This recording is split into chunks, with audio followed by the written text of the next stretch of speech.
Hey everyone, welcome to the channel. My name's Easton Cook and I am still a flight attendant. Now I know that you know that, but it's been a minute since I've done flight attendant content, so I figured I'd remind you. And even throw on my uniform. Does it look legit? Do you like it? Now of course I never wear my real uniform. I try and keep my personal and work life separate, so what did I do? I bought this on Amazon and kinda made it. Does it look official? Whatever, let me know in the comments. Y'all, Delta Airlines just opened their highly sought after window for flight attendant hiring. They are hiring flight attendants for 2025 and now is your chance. You gotta get on this while you still can. If you did not apply last window, take this opportunity, apply this time. In this video, I'm gonna give you some requirements when applying to be a Delta Airlines flight attendant. I'll also tell you a little bit of what Delta's looking for in a candidate, and at the very end of the video, I'm gonna tell you one of the most advantageous things you can possibly do before applying. Now, as a disclaimer, I am not a representative of Delta, nor do I have some mystical insight into how Delta hires. I am, however, a flight attendant, so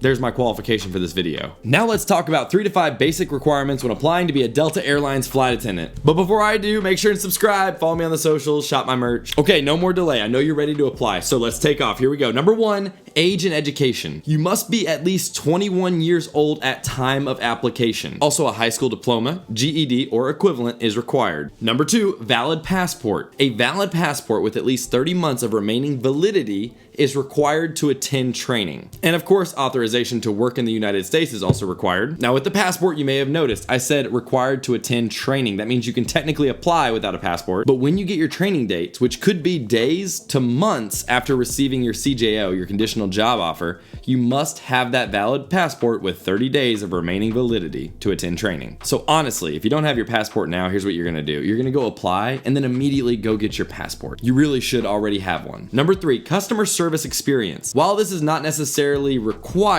this will give you a competitive advantage, specifically in roles that involve problem solving, teamwork, and communication. And it's a good idea to highlight accomplishments like when you've increased customer satisfaction or you've received compliments. Number 4, commitment to safety and flexibility. You gotta have a willingness to work irregular hours, and that means like nights, weekends, holidays, extended hours, way past what you thought you were supposed to work. That is required, because duh.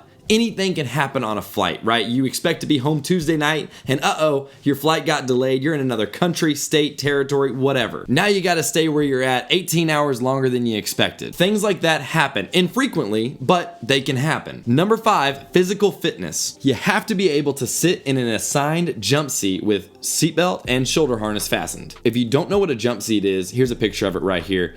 It's what the flight attendants sit in for taxi, takeoff, and landing. You must be able to open emergency exits and close them, and the doors can weigh up to like 60 pounds. You must also be able to push and pull beverage carts up and down narrow aisles, and those can weigh around 32 pounds. And these physical requirements should not scare you. Instead, let these requirements motivate you to get more physically fit if you are not. Because the reality is, as a flight attendant, you do work in kind of confined, small, awkward spaces. And while working in these confined spaces, namely a plane, you may have to move some heavier objects. The flight attendant lifestyle is so on the go and very demanding of energy. So my advice, personal advice, you're gonna want that energy that the gym provides. So if you don't already go, I would start going. Now, you ready for that bonus tip? The one I said I'd give you at the end? Here it is right now. If you know somebody within the company, an active employee at Delta Airlines, get them to give you a recommendation before you apply. If you've seen any of my other videos, you already understand why. This is not retroactive. Delta has it to where if you already applied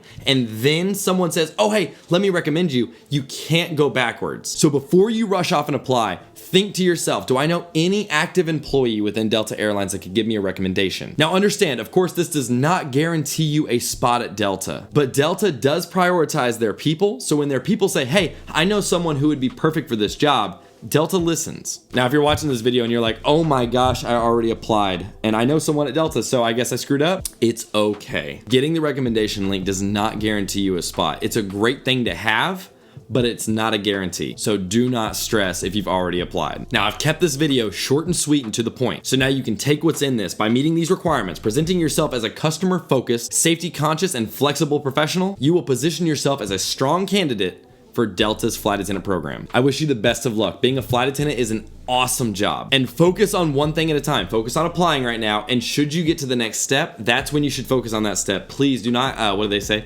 Count your chickens before they hatch. Now comment below if you have any questions or comments, because that is what the comment section is for. And again, before I end this video, I want to stress this disclaimer. This is all my personal advice. I took the requirements and what Delta's looking for off of delta.com with the flight attendant portal. The same thing you can look up, and all I did was summarize and then add my own little personal advice in it as well. Of course, do your own research as well. Look up Delta's core values and incorporate that into your application. And I genuinely wish you the best of luck. You got to keep me posted on how you do. Thanks for watching the video, y'all. Make sure and subscribe, like the video if you liked it, follow me on the socials, and shop my Amazon storefront, all in the link in the description below.